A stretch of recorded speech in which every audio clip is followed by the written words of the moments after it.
one of your dreams was to fight at the drug cartel in Bolivia with 3 more people, then Ubisoft has the game for you. And also, if this is actually your dream, then your dream is oddly specific. Like, I wish my dreams were that specific. Actually, come to think of it, I don't remember my last dream. I think we segued too far into this. That was just supposed to be like a funny intro, but now it kind of got real. So we're just going to move on from that. Ghost Recon Wildlands. Ubisoft released the open beta for the game last weekend, and I believe it ended yesterday, the 27th. And I got to play the game for a solid like 9 hours, I'd say. And I wanted to talk about it because there are some good things, there are some bad things, and also there's an announcement at the end of the video. So let's start with the good. Now, the first thing you actually notice about the game is how big the map actually is. Now, obviously, we didn't have access to the whole map, which is, I mean, obvious, it's a beta. They want to keep some stuff, you know, on the low. So, we got to play in, like, I don't really know what's the correct size of the playground we had, but it was relatively big, and someone actually tried to figure out how big is the, you know, the entire map, and he made like a very good video about it. And the map is apparently 2.5 times the size of the GTA 5 map, which is absolutely insane. So if you're a fan of an open world game, then that's definitely one to consider. The second thing I noticed, and that's actually towards the end of my playtime on the beta, because that's when I actually started checking what the weapons actually sounds like without the suppressors, because let's be honest, a suppressed weapon is a boring weapon.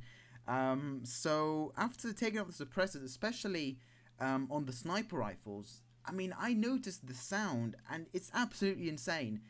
For me, they got the sound just, it's amazing. Especially some of the sniper rifles, they actually sound like cannons, which is absolutely amazing. I really like that, so well done on that.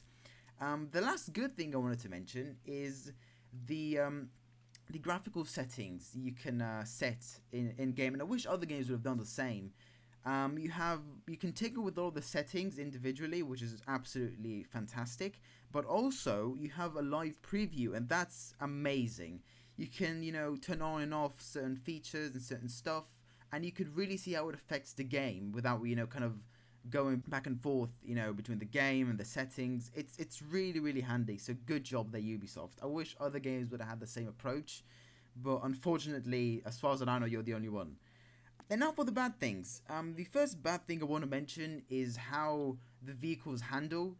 I don't really know what they've done. It just feels so weird. If you try the beta, you know what I mean. Every vehicle but the plane, because I can't really comment on the plane because I haven't tried it, but it's just so strange. It's like with the vehicles, it's like you're driving on ice, and the helicopter is just, I don't know what's up with it. It's just so awkward to fly. So, I mean, I'm just hoping it's not going to end up in the game. But I mean, I kind of get the feeling that this is what they're going for, which is a shame. The second thing I wanted to mention is that the game is not optimized at all. Now, I mean, the reason I'm saying this, because I personally have a GTX 780, and my card is, you know, kind of 3-year-old at this point, so I wasn't expecting to run everything on ultra settings. But I have heard about a lot of people with 1080s, they were unable to run the game on 30 FPS on 1440p, which is absolutely insane. I mean, the 1080 is pretty much the top of the line graphics card from Nvidia, if you exclude the Titan. But it's just insane that that card is not able to run the game on solid, you know, 30 FPS, alright, 30, not even 60, 30. It's just insane. I mean, don't get me wrong though, I know it's a beta, but even though, I mean, still, it has to be like somewhat optimized for a beta. But, I mean, I'm not a game developer, but it's just kind of my thought. And the last thing is actually something that's more towards the final product, so when they release the game. If you play the beta and you completed the missions, there's something very apparent about them. They're all pretty repetitive. It's always like kill that guy, or interrogate that guy, or take over that camp.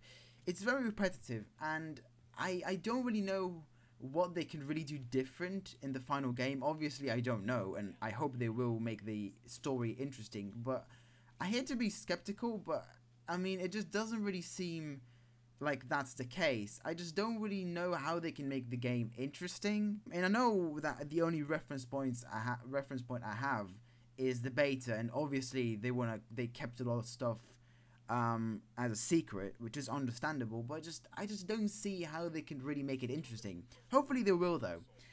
So that pretty much it for that part of the video. So the question is, should you get the game? Obviously it's really down to you. I'm personally not going to get the game. It's not really my cup of tea. I'd much rather something a bit more tactical. I'm not really a tactical guy, but I really would like to have that option in case I want to do that. But overall, it's a pretty fun game to play with friends. And now for the second part of the video, which is the announcement I mentioned at the beginning. Now, the reason I'm making this video is pretty much both for the Ghost Recon Wildlands, but also a big part of it is the announcement. I'll be going away soon next month, and the reason I'm saying this now is because I don't know if I'll be able to make another video in, you know, that space of time. So this channel might go a long time without a video, and when I'm saying a long time, probably a good solid few months. I might be wrong though, and I might be back sooner than expected. So I might, you know, make a video here and there, but there won't be a lot of videos. So yeah, that's pretty much it though. Thank you very much for watching. I hope you all enjoyed the video, and I'll see you guys in the next one.